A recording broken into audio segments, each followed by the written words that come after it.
Here we are, number 51, Abuelo and the Nieto. This is the Abuelo here in South Florida, Miami. Over there in New York, we have the Nieto with that Marlins gorra, Marlins baseball cap on. Looking good, Tyler.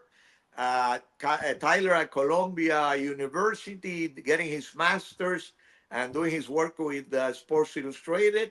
So now he's a Miami, also New Yorker, New Yorker, Miami, Miami, and New Yorker.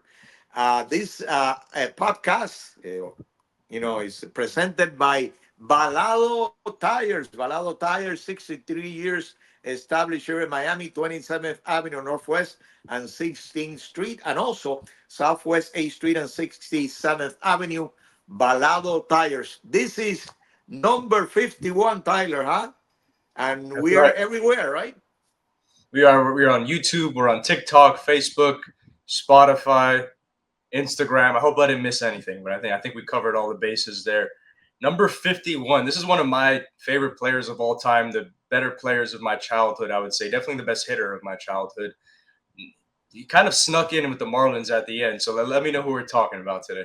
Yes, that's where you had that. Even though it's not the Miami Marlin Cup, but you have the Florida Marlin Cup, which might be even more valuable, Tyler. Ichiro Suzuki, number 51, the Japanese tremendous player, Hall of Famer in Japan and Hall of Famer in the USA, over 3,000 hits in his career, a tremendous ball player, and he played 3 years with the Miami Marlins, Ichiro Suzuki. That's right. So we got coming up Saturday. Well, college football already started last week, but we got some of the bigger, more marquee games finally coming to us this week, so we can get our NCAA fixing for our local people. Miami Hurricanes versus Notre Dame this weekend. You look at it. Notre Dame obviously was a college football playoff team last year. They had a pretty good season, definitely one of their better seasons in almost a decade. You have a new quarterback coming in. They still got Love at running back, who's one of the better running backs in the country. And Miami also with the new quarterback, whole new receiving core. What are we thinking about this game? Well, it's going to be a tough game for Canes, definitely. Number 10 versus number 6, Miami being number 10, Miami having a new quarterback in Carson Beck. And you look at the history of the Hurricanes, Tyler, very strong in the 80s, of course, the 90s until late 90s, and well, early 2000, also the 2001 team. But after that, it has not been the same. And now Mario Cristobal is getting it going with the Canes again. And now this is a top 10 team starting the season. But Miami has not beaten a top 10 team, Tyler, since 2017 when they beat Florida State, which was number 4. And they went on to the ACC championship and they got beat by Clemson. So, yes, they have played well in the last 2 or 3 years, but still, they need to beat those top notch teams, especially if you want to be in the playoffs, which is a 12 team playoff. This Notre Dame team has a tremendous offensive line. You mentioned the running backs, Tyler. Love and Price over 1,800 yards between those two, and tremendous runners. They can catch the ball coming out of the backfield. The big question is Carr, the quarterback. A guy that doesn't have experience, has tremendous talent, maybe has the greatest arm in many years at Notre Dame. So he's very talented, but he's green. So I think that's looking at the game, how is it going to develop? I think Miami is going to, Notre Dame is going to try to run, establish the run, control the ball, and avoid making Carr the superstar of the game. And Miami is going to try to make Carr, the guy that makes it happen. In other words, they want to stop the run and make Carr, make on the playmaker. They got good receivers, and they have a top offensive lineman out, one of their tackles, and their top tight end. So that might help Miami a little bit. Miami, they want to run the ball. They have a tremendous offensive line, Tyler, and from left to right, they're very strong. They got good running backs. They're supposed to have a good quarterback, even though I know that you have your questions there about the quarterback. but they're supposed to have a very good quarterback. But the question is the receivers. So I think Notre Dame is going to try to do something similar. They're going to try to maybe load the box and make Miami throw the ball and see how those receivers respond, especially Trader, Daniels, Scott. The freshman that also plays as on quarterback. Uh, they have depth and they have talent, but they have green talent at Yeah. receiver. So I don't know how you see it, but I see it a close game, and it's going to be tough for the Canes if they get this win. Tyler is a very good sign. I'll just say this about Carson Beck. Do you think that any of these? He was a starting quarterback at Georgia for 2 years. Have you follow college football? It's your job. Out of the past 2 years, do you think either of those two Georgia teams are better than this year's Miami team? I Carson would Beck, say Carson, I would say definitely yes. that the Georgia teams are better, right? Definitely. I mean, And right and now even, Miami hasn't started playing yet. Okay, so we so have if to say you, that also. But the way it looks on paper, yes, we have to give Miami 5 or 6 weeks at least, right, to give them yeah. to have a Well, I better guess idea. my point there is if Georgia's if he played on two better teams than the team he's on now, and he couldn't win anything on those teams, then what makes you Well, think? he didn't win the championship, Tyler, but he won Well, games. he He didn't won a even lot win. of games. Well, they didn't even make the college football playoff last year. And Yes, At yes, Georgia, that's a disappointment, I would say. yeah. So to have been on better teams and have not made the college football playoff, I just don't necessarily understand the optimism that some Miami fans have to think that on a worse team he's somehow going to make them more of a contender. I understand he does have more experience, so maybe you can make that argument. He's been playing for a little bit longer, understands the nuances of a college defense, but yeah, I just think we're not. I'm not necessarily referring to you, just more in general. I think we're being a little bit too positive about this team. A team that I would love to see win. That Mario Cristobal, obviously, I love that family. I think he's a great coach. I would love to see him win, but yeah, it's just I think they'll have to wait a little bit for that. But Well, moving on to the remember, maybe they win, but not. Maybe they are not as successful as some people are making them to be, but not necessarily because of the quarterback. It could be because of something else, right? It's that's possible. true. So we have to let them play. Let them play. That first game will give us a good idea because it's a tremendous test. So we're moving on, right, Tyler? What Yes, I what will what do we say have? keep an eye on JoJo Trader, former Monsignor Pace player. So Yeah. always gonna represent my school there. Well, he Uh, played. He played with the Beast from Ohio State, right? Jeremiah Smith. Well, He played with him. they both played at Pace for I believe 2 years, and then they went to Chaminade Madonna. Um, Mr. Smith. Would you yes, say sir. that Mr. Smith would be number one pick in the first round, Tyler? Would you say that now, right now? I'll tell you this: he is the best wide receiver I've watched since Calvin Johnson. I remember Julio Jones coming out of college at Alabama. I think Julio Jones is a slot below because what Smith has is you almost don't realize how big he is because of how fluidly he's moving, how easily he gets down the field. But that guy is 225 pounds of just pure muscle, 6'2", and just running. He does whatever he wants. He has full control of his body. So yeah, I mean, as a wide receiver, I watch that guy and I'm like, man, I wish I could do what he could do. But Stays moving on, healthy, Tyler. He stays healthy. He's got 2 more years. He yes. stays healthy. He's the number one pick in the first round. Oh, That would be in 2027. yeah. Yeah, well, 25, 26 will be at the beginning of 27. Yeah, Definitely. I can't think of a receiver who has been picked number one. I know Keyshawn Johnson was picked number one, Irving Fryer was number one, but in recent years that hasn't happened. So, but I think I agree with you. I think he could do that. But moving on to the team that I'm actually a little bit more excited and positive about right now, even though a lot of people Okay, aren't. that's good. That's good, Tyler. That's good. You How, make how me do we happy now. Okay. how do we feel about the Miami Dolphins? Or we just kind of Talking about the roster now. A little bit of looking at the roster. We'll get into yeah, the in game terms next of week. Yeah. what do you think are or I'd say, what are you more positive about this when you take a look at this team? What do you think are some of their strengths, and what do you think are the areas that you're more concerned about, where you consider to be weaknesses? Yeah, and I want your feedback also on it. But I think that defensive line, the edge. You have Sealer there, you have Grant, you have Benito Jones, defensive line, the edge. They have tremendous talent with Phillips, Chubb, Robinson, Judon. So that is the strength of the team. Linebacker also, starting with Brooks, very strong at linebacker. Good, very good at receiver with Hill, with Waddle, with Westbrook, with the Washington kids. Those Washington kids are very good. Etcherich also. Running back there, I think they're pretty good.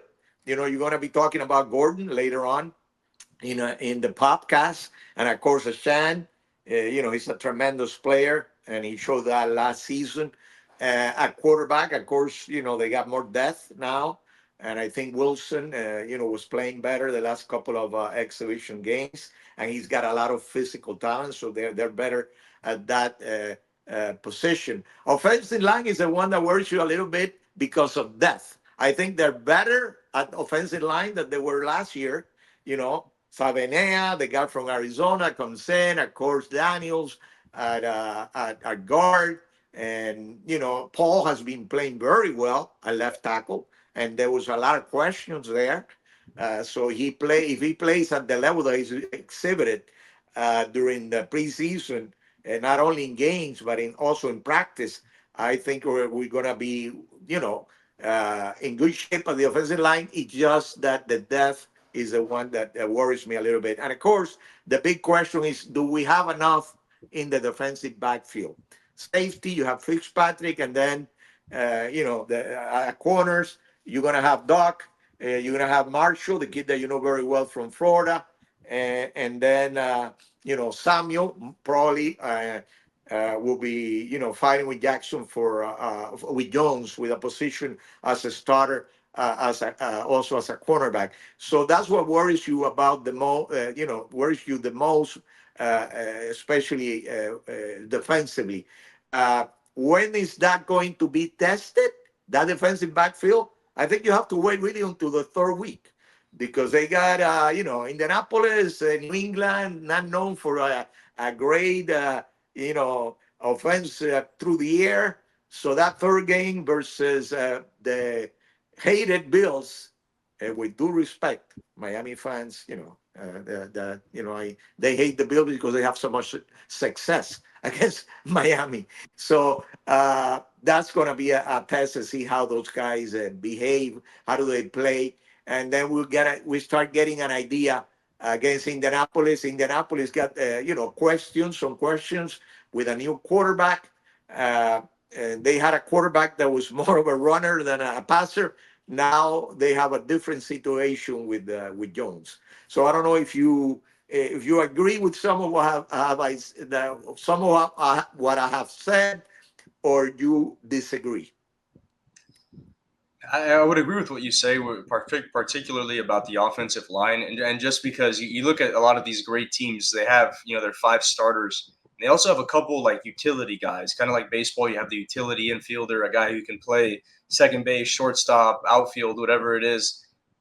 A lot of great, especially the Kansas City Chiefs. That they'll have a guy who can play guard, a guy who can play center. And you look at this Dolphins offensive line, it's like if one guy goes down, they're going to have problems, like serious problems. You don't want Eichenberg. You don't want a lot of these backups to be getting in. At that point, you're almost chalking up, kind of the outcome of these games. So that's definitely an area of concern.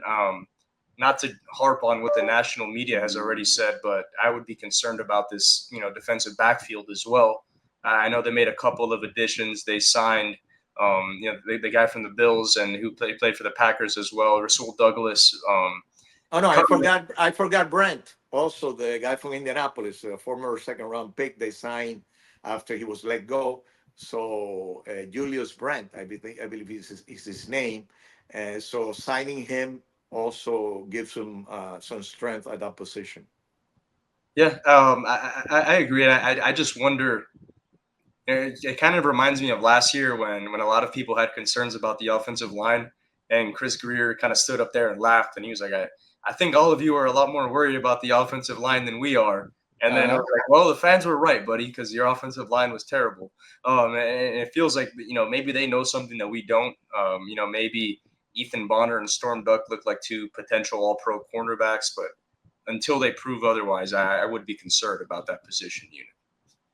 Now we're going to talk about Balado Tires. Yes, Balado Tires, 63 years established here in Miami.